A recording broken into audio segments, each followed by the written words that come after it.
we don't benefit from their warm presence as much as we need.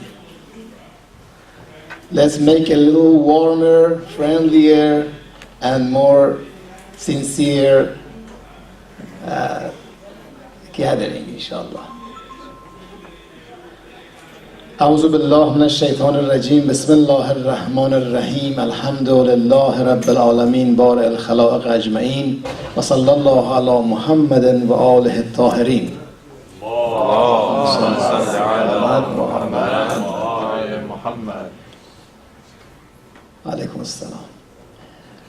We are trying to look at the event of Ashura from a different perspective than what is conventional and cliches of normal routine looking at the event. We try to discover some things that might be beneficial to us in our practical life.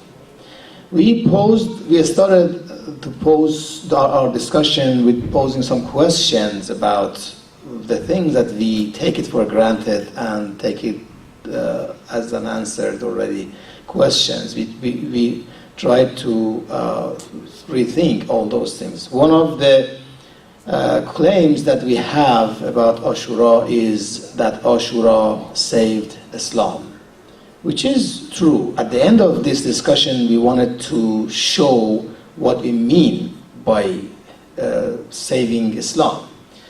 But normally when you want to say Ashura saved Islam, how do you help me with this? How do you usually explain that Ashura saved Islam? How did this phenomena helped to save the whole school of thought of Holy Prophet? How do you explain? Can you yes, please. So I often will mention that what was true and what was false had become so unclear that the entire nation needed a huge awakening in order to make truthhood very clear from falsehood. So it was like a wake-up call for the whole nation. Yes. That's great. Any other explanation of how Ashura helped Islam? Yes, please. Muhammad actually sacrificed his life for prayers, and that's what it's been, like indirectly it's for that. So if we're going to be praying, that's how we're saving Islam. So Imam Hussein actually saved the prayer through which Islam is saved. And one may say that that's because Imam Hussein prayed in that event and showed how important prayer is. That's another nice looking at the event.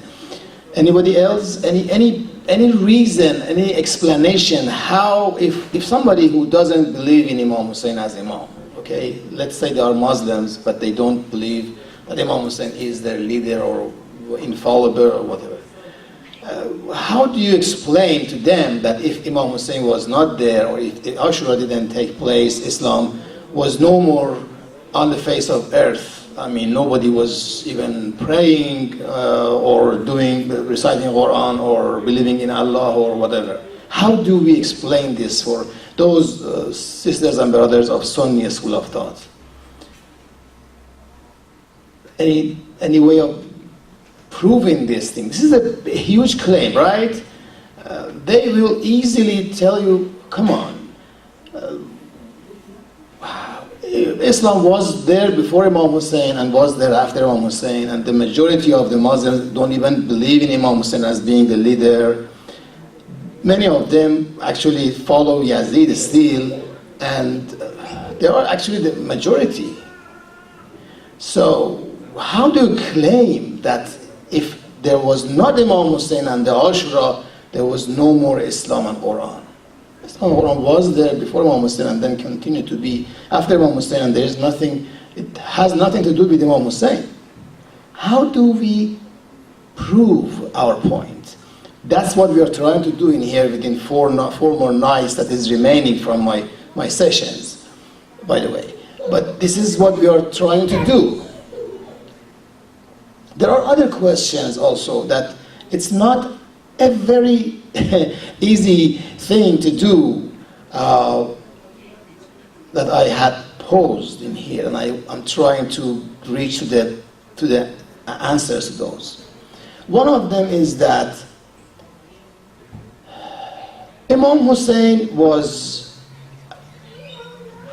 Imam for 10 years before Yazid came to power, during which who was the leader at that time of Imam Hussein being Imam for 10 years after Imam Hassan was murdered? Who was the Khalifa? Who was the king? Who was the man in power for the whole Islamic world? Yazid's father. Yazid's father, which is Muawiyah, Lanatullah alayh. This is a long discussion. I don't have, unfortunately, time to elaborate on it, but just give you the summary and the conclusion that we can prove technically and very strongly, without any doubt, without no doubt whatsoever, that the significance and danger and animosity that Muawiyah had toward Islam and the damage that he put on Islam was hundreds of times worse than what Yazid did. After all, he had like 40 years a window to do whatever he wanted to do. And as I mentioned, this is a huge part of the history to talk about what he did against Islam, how he manipulated every single thing of Islam and turned it against the original teachings of Holy Prophet. But within that 40 years, he did a lot of things against Islam. And then 10 years of those 40 years, as a matter of fact, was the time of Imam Hussein. Before then, Imam Hassan was in charge, or Imam Ali was in charge, and so forth. But 10 years of it was the time coincided with the time of Imam Hussein. And Imam Hussein did not upraise against Muawiyah. Muawiyah had that long time to be in power. Imam Hussein didn't do anything as in terms of revolting and upraising. Yazid, how many days or years was Yazid in power before Imam Hussein revolted against him? Anybody here? How long did it take from the point that Yazid came to power to the point that Imam Hussein upraised? Yes? Maybe like 1 or 2 weeks? Yes, thank you. Yes. Actually, as a matter of fact, 3 days is the time between the time that Muawiyah went to the hell and the messenger came to Medina and visited with the governor of Medina, and then they called Imam Hussein inside the building of the governor. And that's Imam Hussein. 3 days later, he started his upraising and revolt. Asking Imam Hussein, why do you discriminate between father and son? The father was in power for 40 years, and you saw every detail of what he did. And as a matter of fact, in some occasion, Imam Hussein wrote to Muawiyah, if there is one person in the whole Islamic world that I would fight with, that is you, if it's the time for doing that. But Yazid even didn't have a chance. But Imam Hussein revolted against him. Some people try to say that Yazid was the worst. That's why Imam Hussein upraised against him. It's absolutely wrong. 100,000 per 100 is wrong. This is not the case. Yazid was not more dangerous than Muawiyah. The people who say that, the reason is that they don't find a reason. They have lost the point of revolt of Imam Hussein. That's why they are, grabbing anything that they can say, making a huge devil from Yazid Lanatullah alayh, saying that Yazid was much worse than Muawiyah. That's why Imam Hussein. No. That's another question that you cannot answer with the traditional way of looking at Ashura. You have to have a new look, more deeper look, and more in line with Quranic teachings in order to be explained to these questions.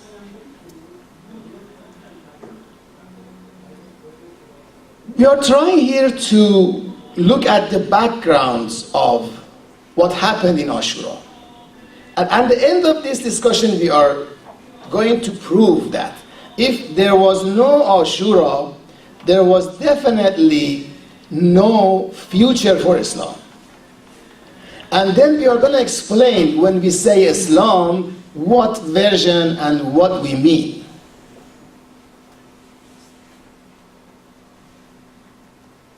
We have to look back a little bit before the event of Ashura to see where that story started. Let's look at the Ghadir. Ghadir, the event of Ghadir, we all know that it is. Why? Is anybody here who doesn't know what the Ghadir was about? The event, the appointment of Imam Ali as the successor of Holy Prophet in that very, very, very significant moment of history by Holy Prophet.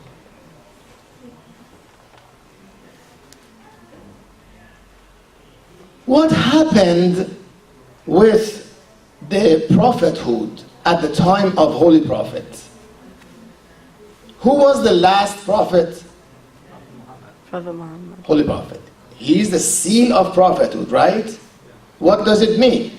It means that there is no more prophet after Holy Prophet Muhammad, right? The question is that what happened that there is no more need for a new religion, a new prophet? Yes? He completed the religion. So from its entirety, from Adam all the way to the top, and he basically completed it. He filled the whole cup up with water. All right. So that is a good answer, that with the seal of prophethood, it means that the teachings have completed. Okay, question, if the teachings were completed, does it mean that we didn't need any more guidance from that point on? What do we mean by the teachings were completed? We know that many of the details of the religion of Islam was not quite elaborated and enough explained by Holy Prophet.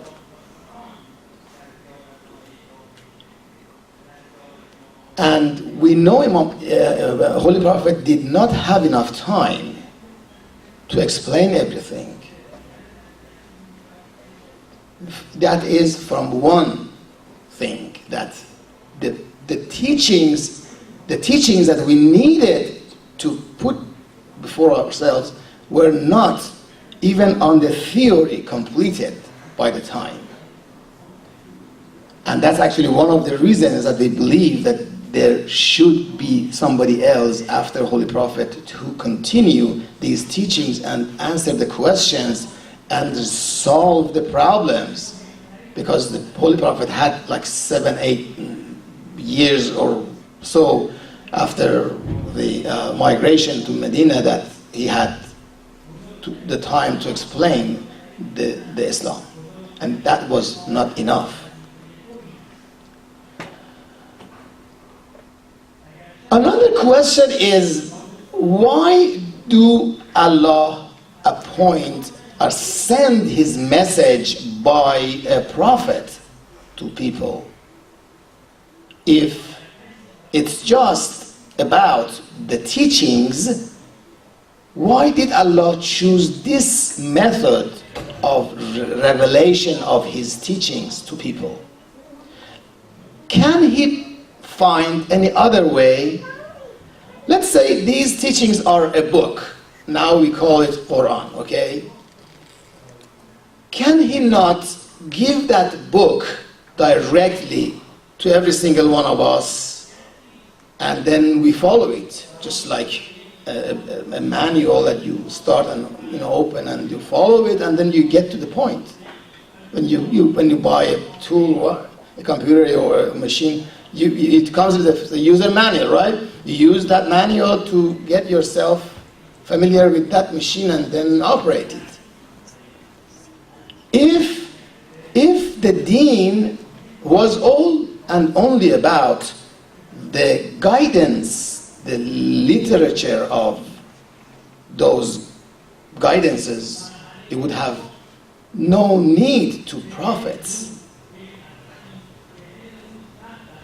We find, this is a huge discussion, I cannot elaborate on that, but just give you the synopsis of, like the summary of the conclusion, that with the seal of prophethood, 3 things at least was included. One is that the teachings are completed, so that we don't need a new religion to come.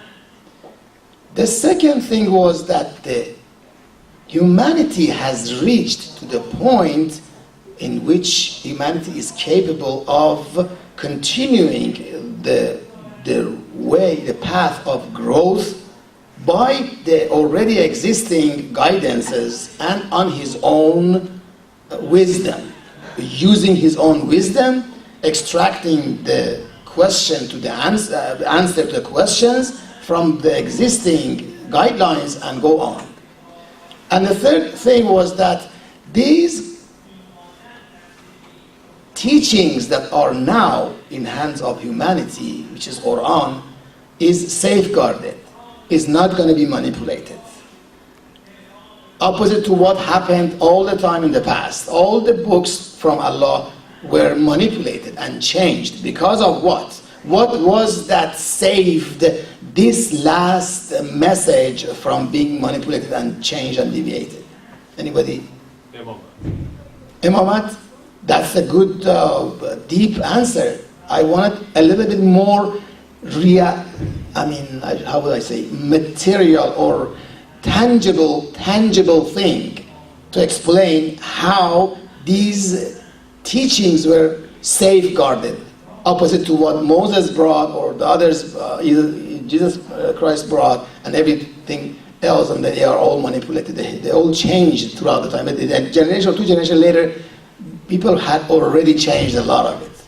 The ability to produce written materials? Yes.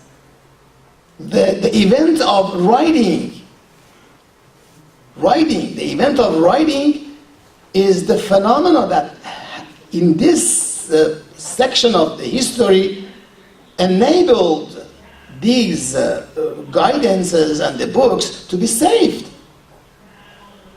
نحن نزلنا الذكر ونحن نزلنا وإنا له لحافظون. And the Quran says that we have brought down this revelation, we are going to safeguard it.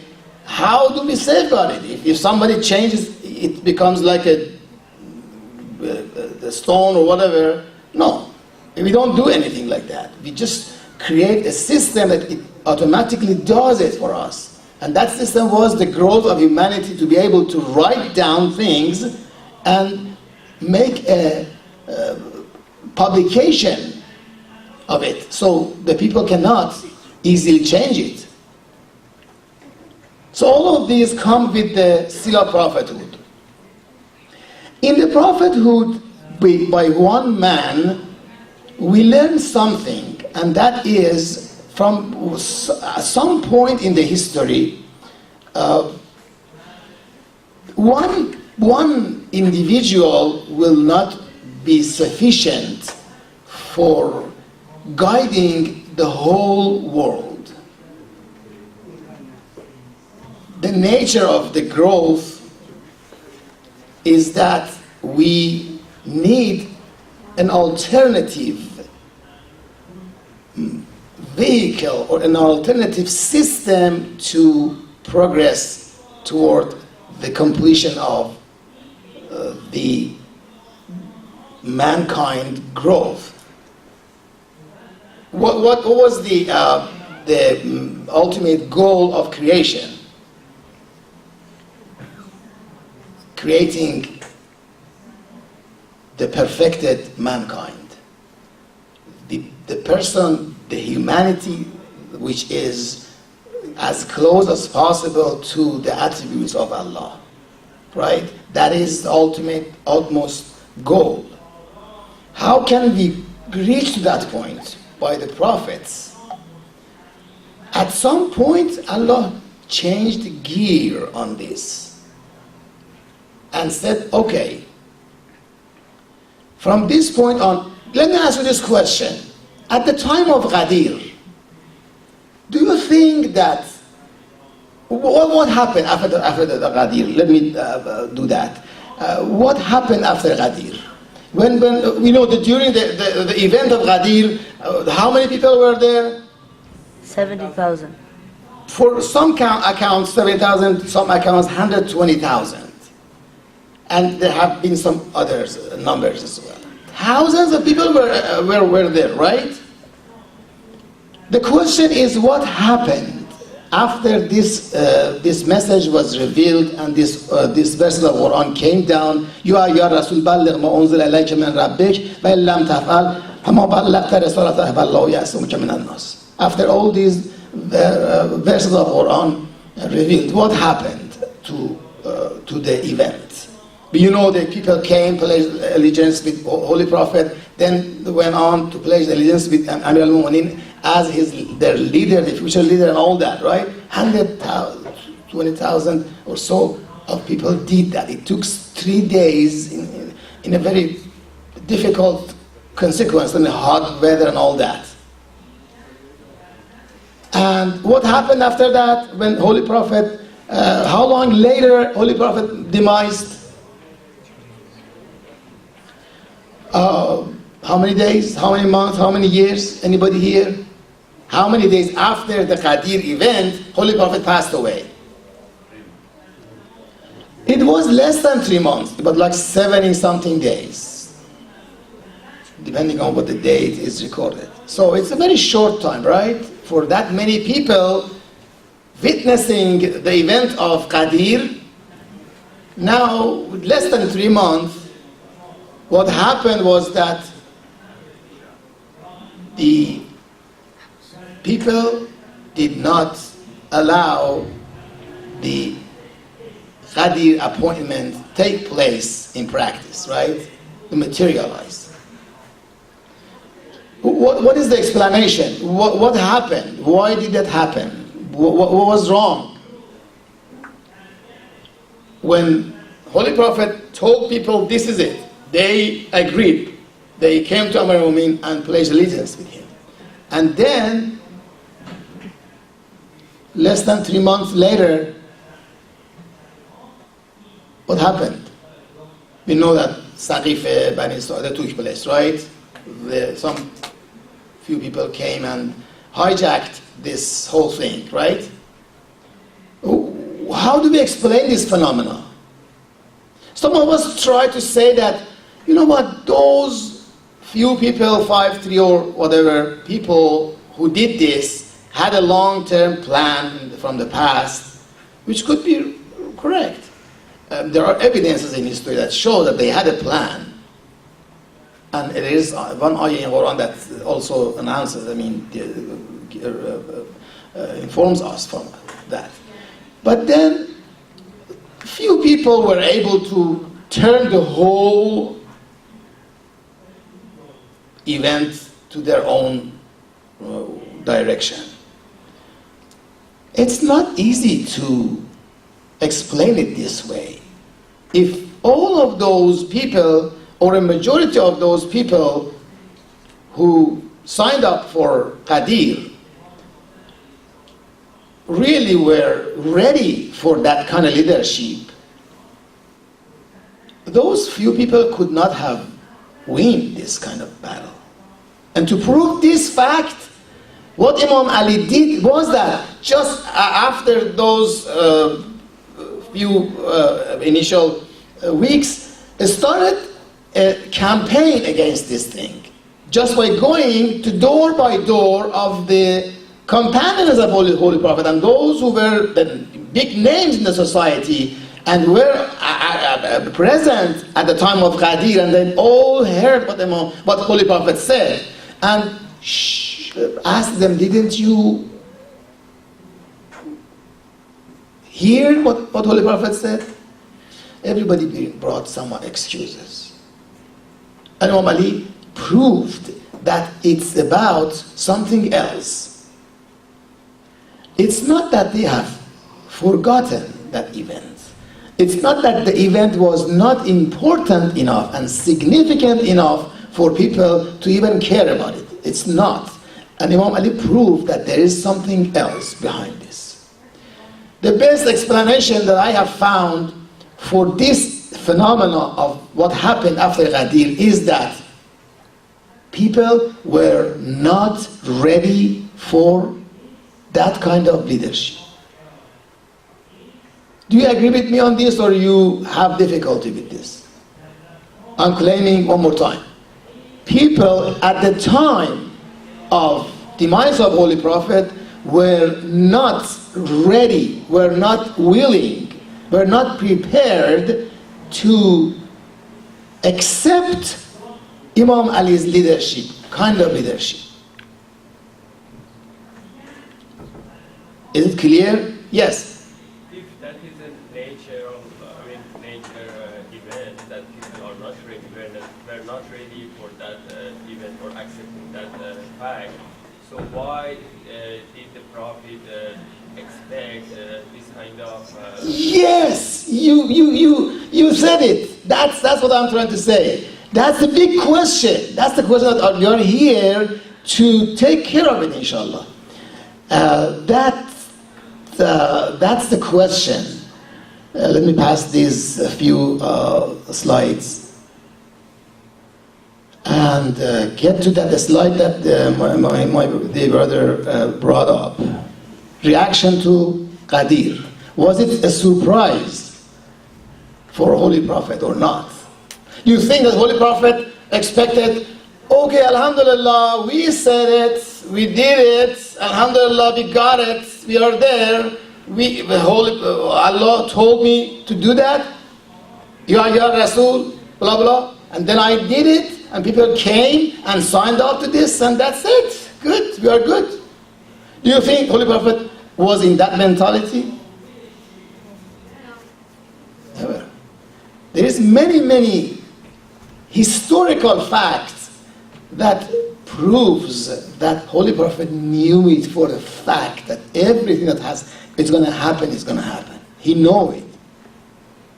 It's very common sense. Even if he didn't have the ilm al-ghayb or the knowledge of the unseen, still he would, as a leader, as a successful leader who was, he was a very smart leader, he knew it. He knew it's not. You know that there are reasons for that in the contemporary, in the Tafsir al-Quran. If you look at, they explain that this verse actually was revealed 3 times in 3 sections. The first part was, Ya Rasul, O Prophet, tell whatever you are supposed to tell people. And then Holy Prophet still has the challenge to do that because he knows what's going to happen. And then until the two more sections come, I don't want to elaborate on that, go back to my discussion. It was not that Holy Prophet expected anything different from what happened. He knew it for a fact. These people are not ready for that kind of leadership, period. What am I supposed to do now? I'm dying, I'm passing away, my time is up. There is no prophet after me supposed to come. So what's going to happen to this whole movement? My teaching is incomplete as it is, as he mentioned in many ways. It's not completed yet. Quran is complete, but my teachings is not completed. The Quran is not explained completely for people enough to be sufficient for all the needs of humanity for long, long times to come, because there is no more prophet, right? There's no more prophet coming to. What did the previous prophets did? They came, whenever something was deviated, something was wrong, manipulated or changed, they came back and brought it back to right path, right? That's what they did. From this point until eternity, there is no more prophet to come. So what's the deal? What is the design? How are we supposed to receive the guidance from Allah? The very same guidance that was revealed every single era by Allah through the prophets. What is our discrimination against us that are living in the time that there is no other prophet coming? Whereas all the other previous nations were bestowed upon by presence of the righteous man in their leadership. 124,000 or whatever number of prophets came down, were appointed to help humanity. And they were the engine of growth of the humanity and maturity of humanity. So, what is my fault that at my time there's nobody does the same thing for me? I wish there was somebody like Holy Prophet in my time, so I would easily ask my questions. I would easily follow him. I would easily find him as my role model and go on, right? So isn't it a discrimination against us compared to those who were bestowed upon by the prophets? So there should be something missing in here. It doesn't make sense. It doesn't make sense. And Holy Prophet was not surprised by the fact that what happened after him. Many reasons are here that we don't want to elaborate because of the time. One of them is that, for one thing is that, okay, we say, yes, maybe people were not quite ready or whatever, but then when after the third Caliph was killed, people were ready, right? Because they went to Imam Ali, didn't they? You all know that, right? Or is anybody here who doesn't know that event? After the third Caliph was killed, what happened? People rushed to Imam Ali's house, right? And he has explained this in Najrul elaborately. People pushing him, yeah, we are here for you, we are supporting you, we are pledging allegiance with you. Go ahead and you become our leader. That's why Imam Ali said, لولا حضور الحاضر و قیام الحجة بوجود الناصر لألقيت اما أخذ الله على العلماء الله يغار على كذة الظالم ولا سقب مظلوم لألقيت حبلها على غاربها ولا سقيت آخرها بكأسها ولا الآخر. If there was not that those people, so what happened? Okay, after people came to Imam Ali and Imam Ali accepted to be their leadership, what happened then? Did the people really support him?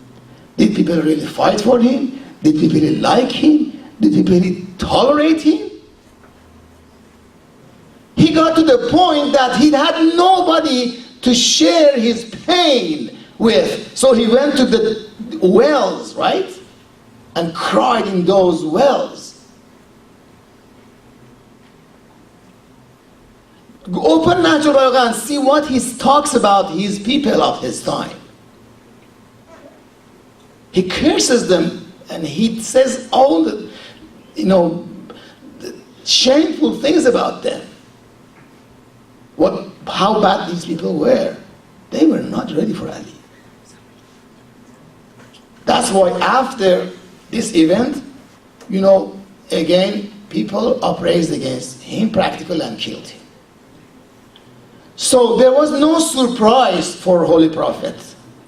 He was not surprised. He knew that these people are not going to follow Imam Ali, are not going to put Imam Ali in the position of leadership. So the question is, then why did Holy Prophet brought this issue up, and why did that expectation was put in place? We are going to, inshallah, address this issue in the continuation of this discussion and show that, yes, there was a lot of immense wisdom behind Al-Qadir. It was an amazing, beautiful thought behind the plan of Qadir and plan of Ashura and plan of Mahdaviyyat. These are all sequences of very serious matters that was in the plan of Allah, and Allah executed and He won. Nobody could change His plan, nobody could defeat Him in His plan, and He succeeded as He said, لَأَغْلَبَنَّ أَنَا وَرُسُلِي. I swear I, myself, and my prophets are always, every time, the victorious one. And they were. And Ashura is one of these links, a huge and maybe the central link of this whole chain, starting from the prophethood all the way to Mahdaviyyat, and then having a really good world, inshallah, at the end of this process. I invite you to, inshallah, join us upcoming nights to get the details as much as contingent to be alive, inshallah, of the details of these and more questions, more mind-burning questions that we will gonna address, inshallah, and try to find the answer, inshallah, under the light of Imam Hussein's uprising. It's getting close to the time of lamentation and commemoration of Ali Asghar, inshallah, tonight. Is Brother Sarmat available for us tonight, or we're going to join? He's not here? No, he's praying. Oh, he's praying? We are blessed with Brother Sarmat, with his beautiful lamentation and azadari and commemoration that he does on the event of Ashura. And we wanted to benefit from his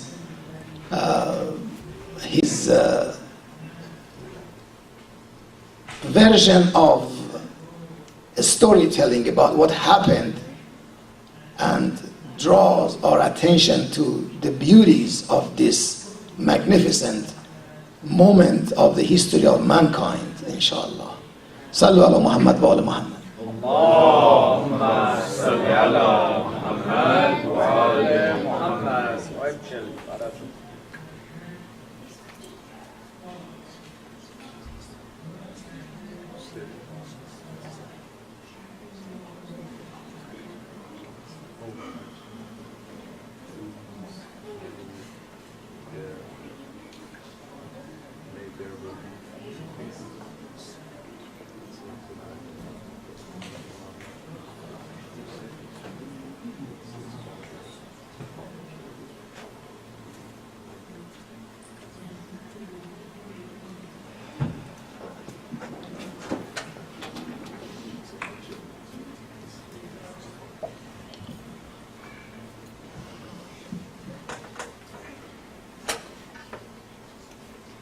اللهم صل على محمد وآل محمد. اللهم صل على محمد وآل محمد. بسم الله الرحمن الرحيم. السلام على الحسين الشهيد.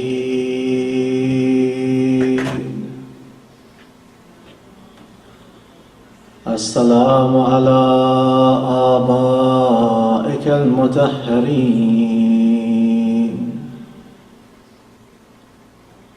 السلام عليك وعلى أبنائك المستشهدين.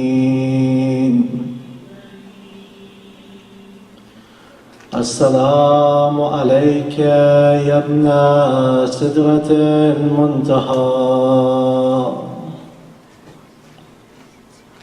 السلام عليك يا ابن زمزم والصفاء السلام على قتيل المظلوم السلام على أخيه المسموم.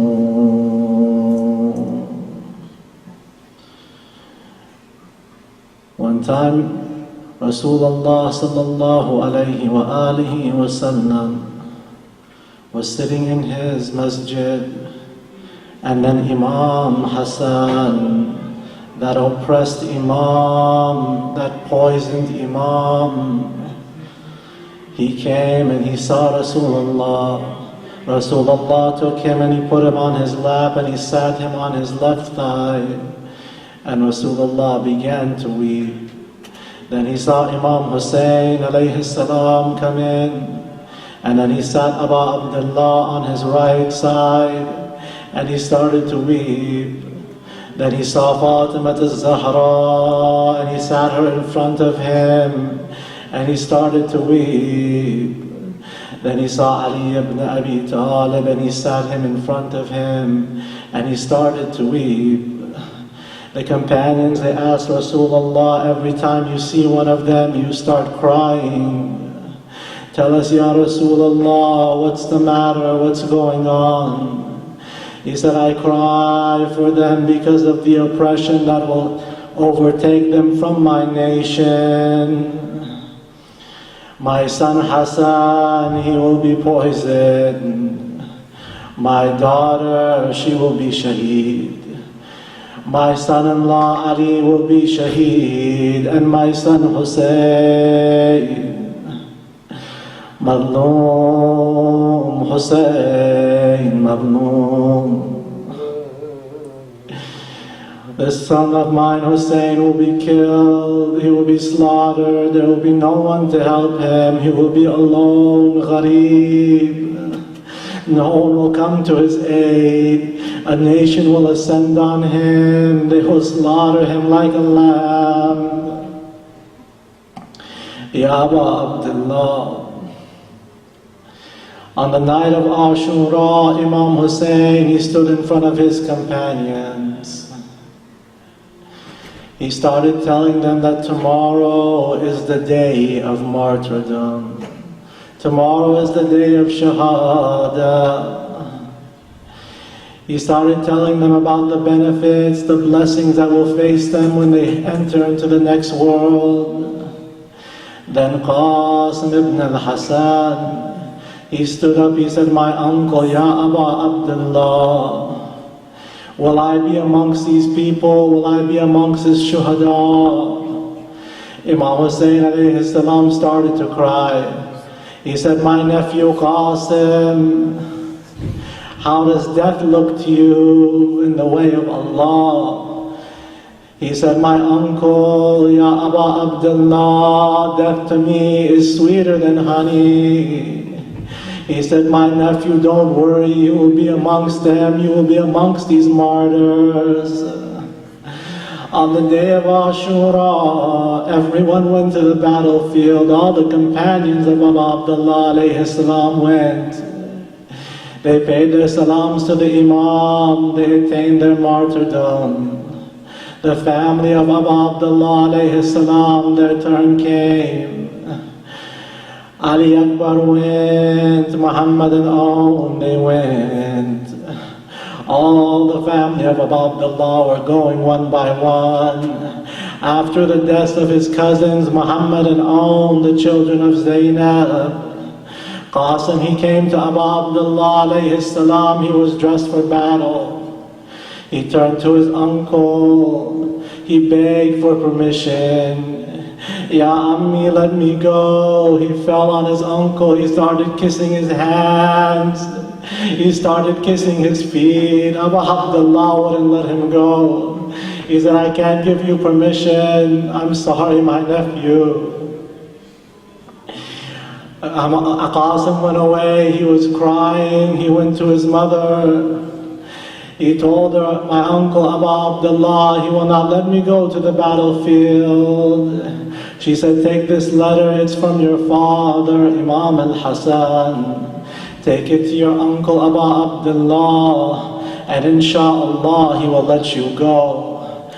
Imam Hussein alayhi salam took at the letter and he said, this is the handwriting of my brother Hassan. Assalamu alayka ya Aba Abdullah. La yawmika yawmak ya Aba Abdullah. There is no day like your day, ya Aba Abdullah. I entrust you with my son Qasim. I will not be with you on that day. Let him go, let him be a sacrifice in my stead. He said, how could I deny my brother, my dear brother? The historian said then Imam Hussein hugged Qasim for so long that they both fell unconscious. They started to cry.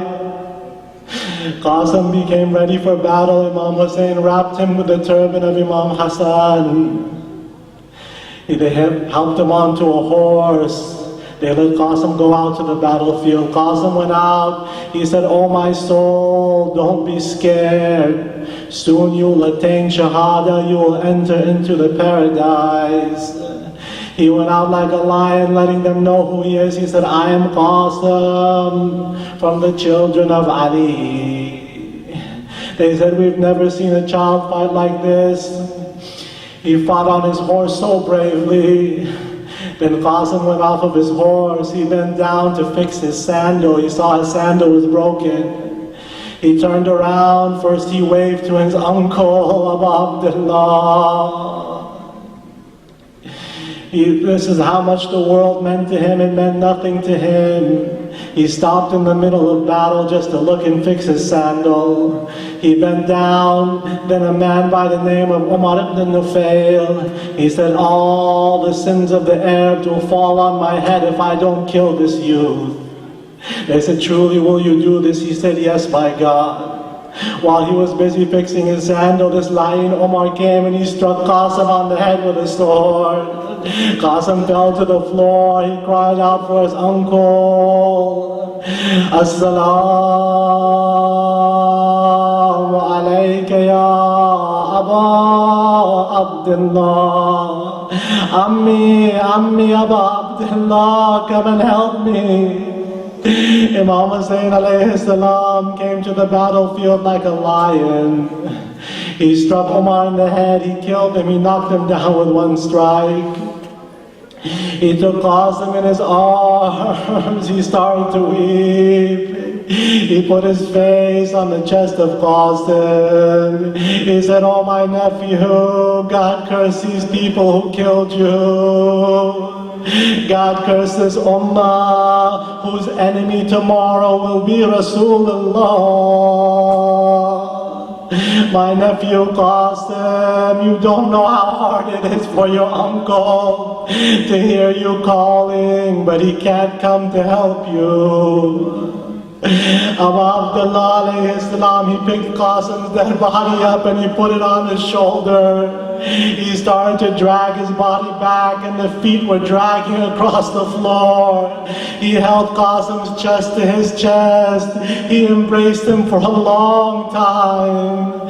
Then he took him to the place where all the others were buried. He placed him next to the body of his son, Ali Akbar. Assalamu alayka ya Aba Abdullah wa ala al-arwah allati hallat bifana'ik alayka minni jami'a salam Allah أبدا ما بقيت وبقي الليل والنهار ولا جعله الله آخر العهد مني لزيارتكم السلام على الحسين وعلى علي بن الحسين وعلى أولاد الحسين وعلى أصحاب الحسين صلوا على محمد وآل محمد. اللهم صل على محمد وآل محمد.